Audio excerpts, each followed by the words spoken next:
नमस्कार दोस्तों, प्रीति की दुनिया में आप सभी का स्वागत है। आज मैंने कोई भी व्लॉग शूट नहीं किया। आज मैंने न्यूज़ देख ली थी तो मूड बहुत ज़्यादा अपसेट हो गया था। वैसे भी आजकल मूड बहुत ज़्यादा अपसेट चल रहा है। किस वजह से? कोलकाता रेप केस हुआ है, उसकी वजह से बार बार मन में भय रहता है, क्या हम लोग सुरक्षित नहीं हैं? क्या महिलाएं सुरक्षित नहीं हैं? महिलाएं तो छोड़िए, जो बच्ची पैदा हो रही है वो भी सुरक्षित नहीं है, जो स्कूल जा रही है वो भी सुरक्षित नहीं है। मतलब आपका जो मतलब आप फीमेल होना ही एक गलत है क्या? अब तो डर लगने लगा है, लड़कियों से डर लगने लगा है कि लड़की हैं तो कहीं जाएंगे तो कुछ हो ना जाए। ऐसा क्यों हो गया है? सबके मन में ये भय आ गया है।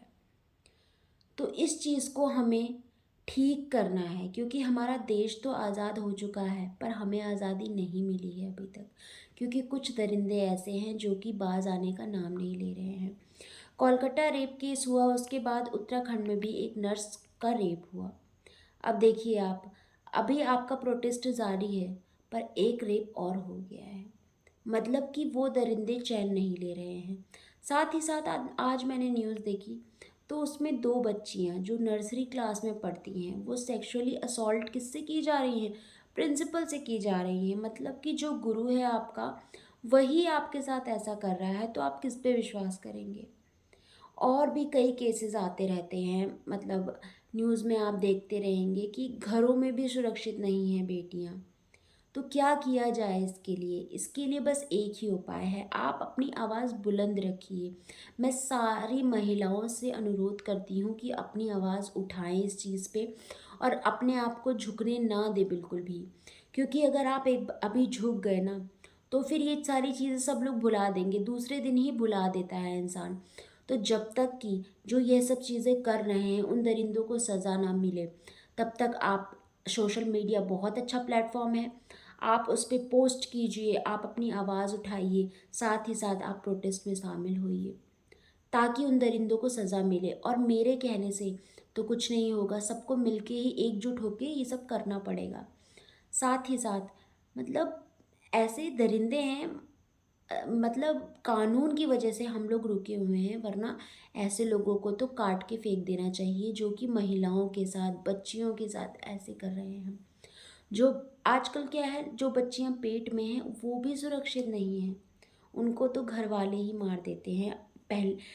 बहुत सारे गांव हैं, बहुत सारी जगहें हैं जहाँ पे अभी भी देखा जाता है कि अगर लड़की है तो उसको पेट में ही मार दिया जाता है। तो ये सब चीज़ें बहुत गलत हैं। मतलब हम ही लोग गलत हैं एक तरीके से, क्योंकि हम ही से समाज बना हुआ है, हम ही से समाज के लोग जुड़े हुए हैं जो कि ये सारी चीज़ें कर रहे हैं। तो हम अपने अंदर बदलाव लाएंगे तभी धीरे धीरे पूरा जो भारत है वो सही हो पाएगा, अच्छे से चीज़ें मतलब सेटल डाउन हो पाएंगी। क्योंकि अभी तो जो सिचुएशन है उसमें महिलाएं, बच्चियां बिल्कुल भी सुरक्षित नहीं हैं।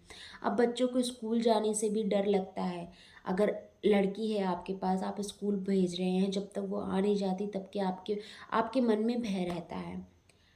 बहुत दिन पहले की बात है, मैं न्यूज़ देख रही थी, उसमें बताया गया कि जो ड्राइवर है, कैब का ड्राइवर है जो बच्चों को स्कूल ले जाता है, उसने बच्ची का रेप कर दिया।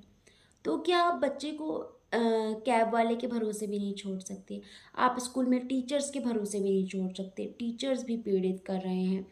घर में भी कई केसेस सुनाई पड़ते हैं कि किसी रिलेटिव ने ऐसा कर दिया। ये सब चीज़ें दबा दी जाती हैं पर इनके खिलाफ आवाज़ उठाना बहुत ज़्यादा ज़रूरी है। मैं ये मैसेज पहुंचाना चाहती हूँ हर महिला तक, अगर आपके साथ कुछ भी छेड़छाड़ होती है या कुछ भी होता है तो आप तुरंत आवाज़ उठाइए अपनी, और ऐसे लोगों को मुंह तोड़ जवाब दीजिए और जल्द से जल्द सज़ा दीजिए इनको। ये लोग बख्शने के लायक नहीं हैं, इनको मौत की सज़ा मिलनी चाहिए। और मैं अपने कानून से भी निवेदन करती हूँ कि ऐसे लोगों को काट के फेंक दिया जाए, क्योंकि ये लोग जिंदा रहने के काबिल ही नहीं हैं। ये लोग दरिंदे हैं, दरिंदे जिनको जीने का बिल्कुल भी हक नहीं है। आप सबसे मेरी प्रार्थना है, प्लीज़ आप इस चीज़ को सपोर्ट कीजिए। धन्यवाद।